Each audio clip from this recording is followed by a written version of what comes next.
Good morning friends, আমার চ্যানেলে তোমাদের আরও একবার স্বাগত। আজকে আমাদের স্পিটি ভ্যালি ট্যুরের ডে 4, চতুর্থ দিন। আজকে আমি রয়েছি এখন ট্যাবোতে। এখন আমি এখানে ট্যাবোতে ব্রেকফাস্ট করার পরে আমরা ওই 9:30 নাগাদ বেরিয়ে যাব। এখানে ট্যাবো মনেস্ট্রি, ট্যাবো কেভ, কিছু সাইট সিন দেখার পর আমাদের আজকে জার্নি আছে কাজা। তো কাজাতে যেতে যেতে কিছু সাইট সিন করবো এবং আরও নতুন নতুন কিছু সাইট সিন তোমাদের জন্য অপেক্ষা করছে। চলো একবার ঘুরে আসি।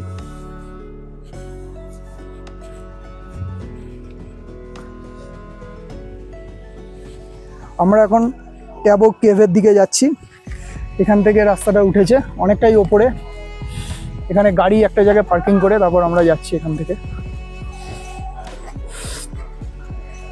বাই ওয়াক যেতে হবে 300 মিটার ট্যাবো কেভটা।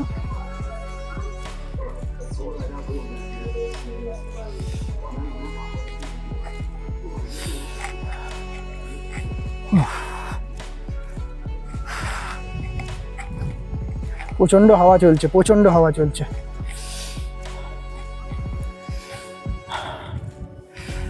আমরা রুম থেকে বেরিয়ে গাড়ি নিয়ে ফার্স্ট যেখানে আমাদের হোটেল ছিল সেখান থেকে ট্যাবো কেভটা 200 মিটারের মধ্যে, সেখানে আবার গাড়ি পার্কিং করে আমরা বাই ওয়াক যাচ্ছি কেভের দিকে। প্রথম দিকে রাস্তার কন্ডিশনটা ভালো ছিল, এখন যত ওপর দিকে উঠছি রাস্তা সিঁড়িগুলো ভেঙে গেছে, এবড়ো খেবড়ো রাস্তা।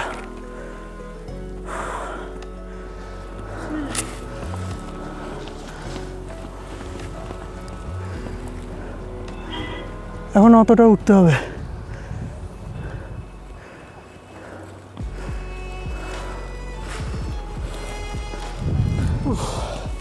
আমরা কেভ অবধি পৌঁছালাম আলটিমেট। এই সেই কেভ। এখানে অনেক বুদ্ধিস্ট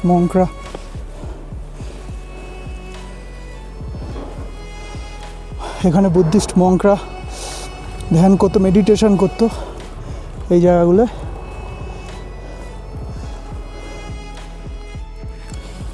এখান থেকে সামনে একটু এগিয়ে এই যেখানে দেখছো এইগুলোতে যাব আবার। এই যে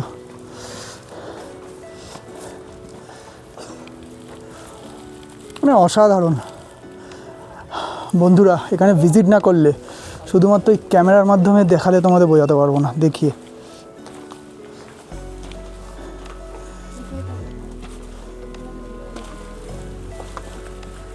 ভেতরটা দেখাচ্ছি।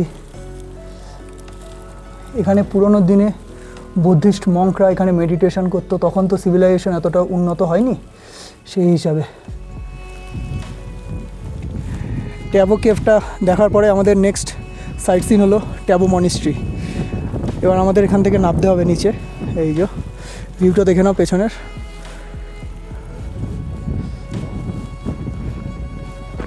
এক্সপ্লেন করা যাবে না, এসে ভিজিট করতে হবে, অসাধারণ। ট্যাবো কেভ থেকে ট্যাবো মনেস্ট্রি একদম কাছেই, ম্যাক্সিমাম 5 মিনিটস বাই কারে সময় লাগবে।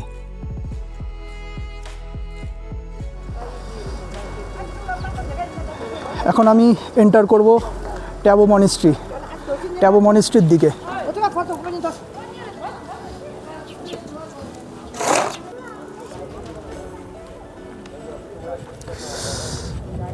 রিমার্কেবল।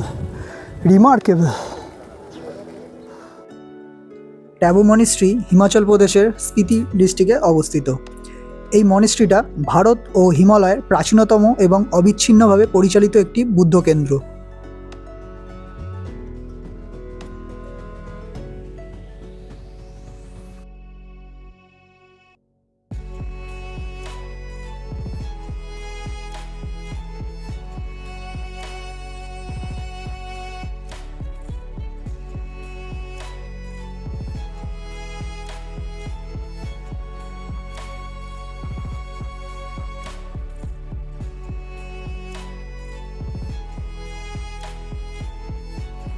এই মনেস্ট্রি থেকে ডান দিকে একটা রাস্তা গেছে, এখানে ওল্ড মনেস্ট্রিটা রয়েছে। চলো সেটা একবার ঘুরে দেখি।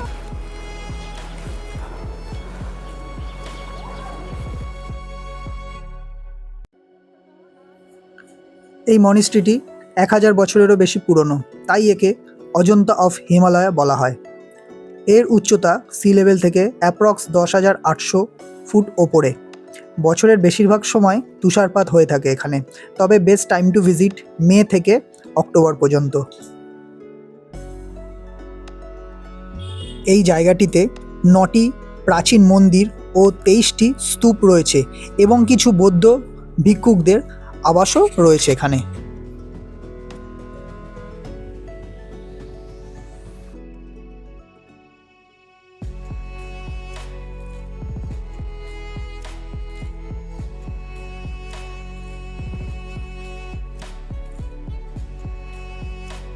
এই স্থানটি আরও গুরুত্বপূর্ণ এই জন্যই, চতুর্দশ দলাই লামা 1983 সালে এবং 1996 সালে এখানে পবিত্র কালচক্র অনুষ্ঠানটি আয়োজন করেছিলেন।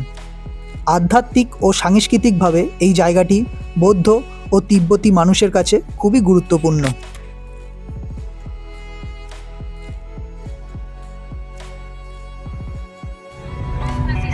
টাবো মনেস্ট্রি দেখার পর আমরা এখন যাচ্ছি ধনকার মনেস্ট্রির দিকে এবং সেখান থেকে কাজার পথে রওনা হব।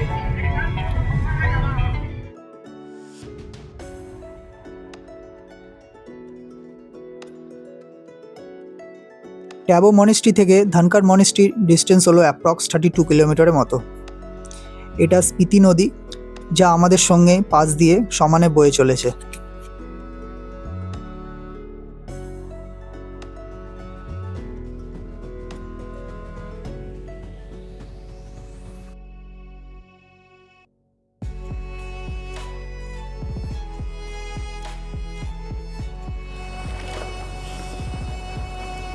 বন্ধুরা, আমি এখন পৌঁছেছি ধনকার মনেস্ট্রি। এটা টাবোতেই রয়েছে। এই মনেস্ট্রির হাইট হলো 12,700 ফিট সি লেভেল থেকে। তো এইখানে নিঃশ্বাস অক্সিজেনের একটু প্রবলেম হচ্ছে। আমরা অবশ্যই অক্সিজেন ট্যাবলেট নিয়ে এসেছি। অক্সিজেন ট্যাবলেট খেয়ে নিয়েছি 8 ঘন্টা আগে গাড়িতে ওঠার, কারণ এখানে রাস্তাটা খুবই দুর্গম। চলো মনেস্ট্রিটা ঘুরে দেখি।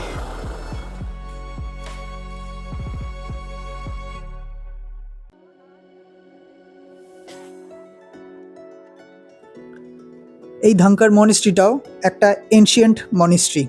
এটার বয়সও 1000 বছরেরও পুরনো। স্পিতি নদী ও পিন নদীর সঙ্গমস্থলে এটি খাড়াই পাহাড়ের চূড়ায় অবস্থিত। এই মনেস্ট্রিটার মূল আকর্ষণ হলো ধ্যানরত বুদ্ধমূর্তি, যার পেছনে 4টে বুদ্ধমূর্তি রয়েছে আরও। এছাড়া প্রাচীন পুঁথি ও পেন্টিং সংরক্ষণ রয়েছে এই মনেস্ট্রির ভেতরে। তবে ভেতরে ছবি তোলা নিষেধ বলে আমি ছবি তুলতে পারিনি।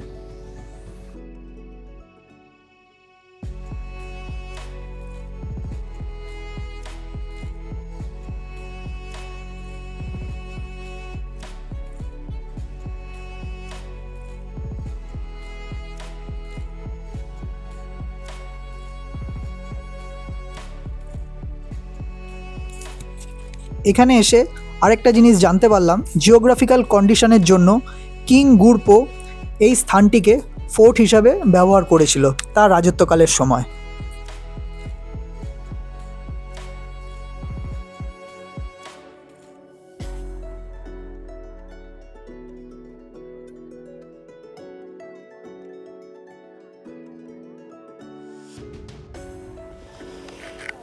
তবে এখানে এত দূর এলাম, ধনকার মনেস্ট্রিটা দেখলাম, কিন্তু একটা খারাপ খবর হলো আমরা কিউ মনেস্ট্রিটা দেখতে পাইনি, কারণ সেটা ল্যান্ডস্লাইড হয়েছে বলে সেটা নাকো থেকে যাওয়ার সময় পরে, যখন আমরা টাবোতে ছিলাম।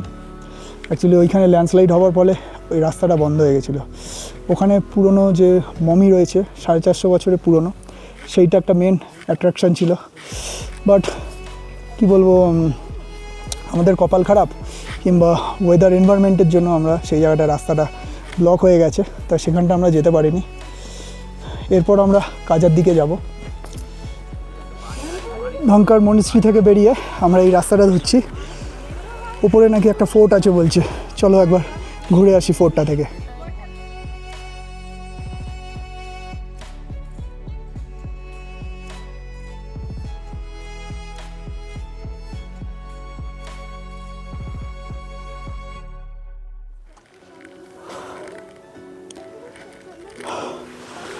ওই ফোর্টটার দিকে যেতে হবে। সামনে এটা দেখছো, এখানে অক্সিজেন লেভেল কিন্তু খুবই কম, অক্সিজেন লেভেল। আস্তে আস্তে আস্তে আস্তে কিন্তু উঠতে হবে, তাড়াহুড়ো করলে নিঃশ্বাস নিতে অসুবিধা।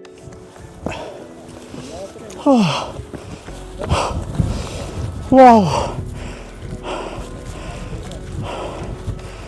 অসাধারণ ভিউ।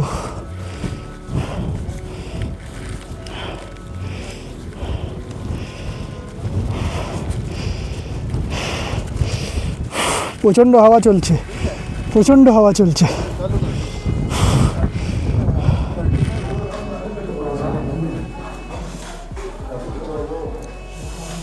ধামকার মনেস্ট্রি দেখে নিলাম, দেখে নিয়ে এখন লাঞ্চটা সেরে ফেলি। সামনেই 2-3টে জায়গা আছে যেখানে তোমরা লাঞ্চ সেরে নিতে পারো।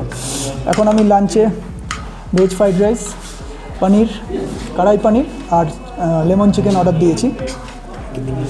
আর এখানে এরপরে আমরা যাবো তো কাজা, সেই জন্য মাঝখানে কিন্তু কোনো রেস্টুরেন্ট নেই খাওয়ার জন্য, সেই জন্য আমরা এখানে খেয়ে দিয়ে তারপর আমরা একবারে কাজার দিকে, কাজা সাইডের দিকে যাবো।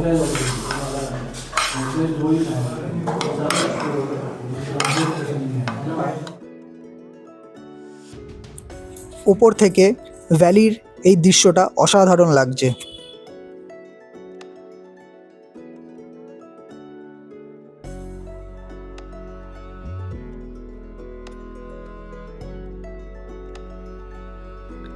এই মনেস্ট্রিটা দেখার পর এখন ঘড়িতে 3টে বাজে, আমরা এখন কাজার দিকে রওনা হচ্ছি।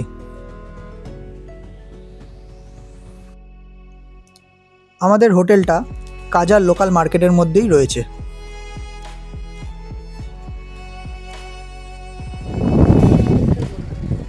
আমরা এখন কাজায় পৌঁছালাম।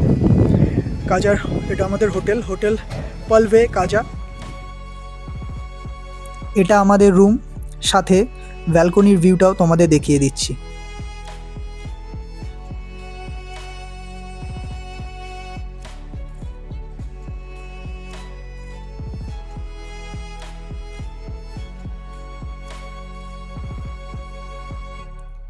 কাজায় একটা লোকাল রেস্টুরেন্টে আমরা ঢুকলাম, যার নাম পুনাম রেস্টুরেন্ট। বন্ধুরা এখন ঘড়িতে 6টা বাজে, বাইরে এখনও রোদ্দুর। তা আমরা কাজার হোটেলের সামনেই রয়েছি, সেখান থেকে একটু ঘুরতে ঘুরতে ভাবলাম যে একটু ট্র্যাডিশনাল কিছু, যেহেতু স্পিতিতে এসেছি, স্পিতির ট্র্যাডিশনাল কিছু টেস্ট করার জন্য। তা সেক্ষেত্রে মাটন মোমো নিয়ে নিয়েছি, স্টিম মোমো, তার সঙ্গে হলো চিকেন থেন্তুক। এটা হলো টিবেটিয়ান একটা ডিশ, চিকেন থেন্তুক। কী আছে আমি জানি না, একটু টেস্ট করে দেখবো কী টাইপের জিনিসটা আছে। চিকেন থেন্তুক, এটা এদের টিবেটিয়ান ট্র্যাডিশনাল ডিশ। চলো তাহলে একটু ট্রাই করি। টেস্টটা তো খুবই সুন্দর লাগবে।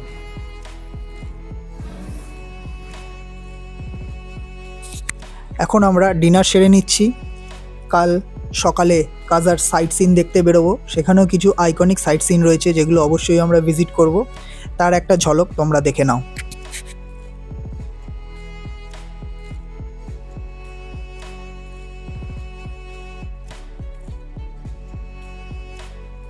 তবে বন্ধুরা, ভিডিওটা যদি ভালো লেগে থাকে তবে অবশ্যই লাইক, শেয়ার এবং সাবস্ক্রাইব করে দিও। Stay tune to the next episode.